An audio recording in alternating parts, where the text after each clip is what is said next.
no compromise. உங்க சைடுலயும் எங்க சைடுலயும். It's a GT promise. GT Holidays, South India's #1 travel brand.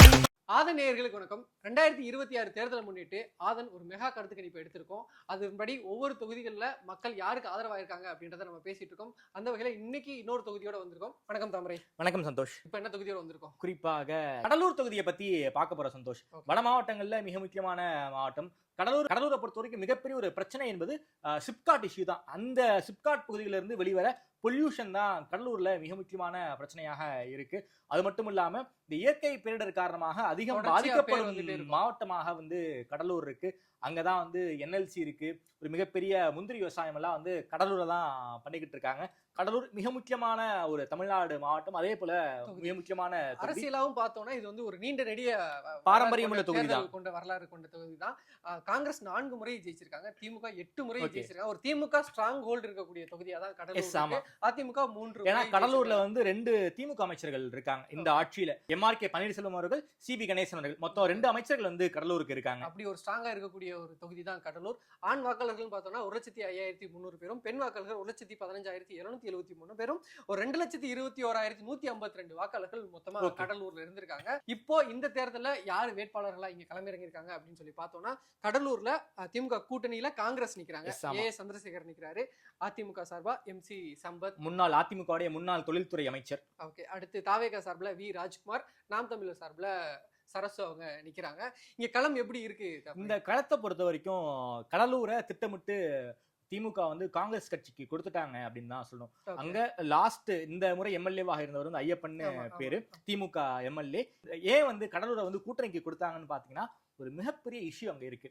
கடலூர்ல தற்போதைய மிகப்பெரிய ஒரு பேசுபொருள் என்பது பஸ் ஸ்டாண்ட். பஸ் ஸ்டாண்ட் எங்க இருக்கும்? ஊருக்கு நடுவில் இருக்கணும். எல்லா கனெக்டிவிட்டிக்கு இருக்கிற மாதிரி இருக்கும். கடலூரை பொறுத்த வரைக்கும் நீங்க சொன்ன மாதிரி பஸ் ஸ்டாண்ட் என்பது ஊருக்கு நடுவில் தான் இருந்துச்சு. திமுக ஆட்சிக்கு வந்த பிறகு இந்த பஸ் ஸ்டாண்டை ஊருக்கு வெளியே கொண்டு போற கலாச்சாரம் அதிகமா நம்ம பார்த்தோம். ஃபார் எக்ஸாம்பிள் திருச்சியை ஊருக்கு வெளியே தான் இருக்கு. கடலூர் சென்னையில வெளியே தான் கொண்டு போயிருக்காங்க. கடலூர்லயும் அதே மாதிரியான ஒரு திட்டத்தை வெளியே கொண்டு போயாச்சு. அது கடலூர் பஸ் ஸ்டாண்ட் எங்க இருக்கணும்? கடலூர்ல இருக்கணும். ஆனா இங்க கடலூர்ல கிடையாது. பக்கத்து ஊரான குறிஞ்சிப்பாடி, கிட்டத்தட்ட குறிஞ்சிப்பாடி பக்கத்துல கொண்டு போயிட்டாங்க. டிராபிக் இந்த விஷயங்கள்னு சொல்லியிருந்தாலும் ஆனா அது மக்களுக்கு மிகப்பெரிய அளவுல கனெக்ட் ஆகிற விஷயம். கடலூர் பஸ் ஸ்டாண்ட் கடலூர்ல இல்லாம குறிஞ்சிப்பாடி பக்கத்துல இருந்தா கடலூருக்கும் குறிஞ்சிப்பாடிக்கும் கிட்டத்தட்ட ஒரு 10 கிலோமீட்டர் டிஃபரன்ஸ் இருக்கும். அந்த கனெக்டிவிட்டி பெரிய அளவுல இல்ல. கடலூருடைய மிக முக்கியமான இஷ்யூவாக மாறி இருப்பது கடலூர் பஸ் ஸ்டாண்ட் தான். அந்த சிப்காட் இஷ்யூ எல்லாம் தாண்டி கடலூர்ல மிகப்பெரிய இஷ்யூவாக மாறி இருப்பது அந்த பஸ் ஸ்டாண்ட் தான். MC சம்பத் சொல்லியிருக்காரு, நான் மீண்டும் ஜெயித்தால், அதிமுக மீண்டும் ஆட்சிக்கு வந்தால், நான் கடலூர் பஸ் ஸ்டாண்டை மீட்டு நான் கடலூருக்கே கொண்டு வருவேன். இதுதான் என்னுடைய முதல் சபதம்னு எல்லா இடங்களையும் சொல்லியிருக்காரு. அதனாலதான் திமுக அந்த இடத்துல போட்டி போடாம காங்கிரஸ்க்கு கொடுத்திருக்காங்க. இந்த இஷ்யூ அப்படிதான் இருக்கா? நம்மளோட கருத்து கணிப்பும் அதை தான் எதிரொலிக்குதா அப்படின்னு சொல்லி பார்த்தோம்னா, நீங்க சொன்ன மாதிரிதான் காங்கிரஸ் கூட்டணி A Chandrasekhar 31%, AIADMK MC Sampath 39%, TVK V Rajkumar 21%, Naam தமிழர் சரசு 9% வராங்க.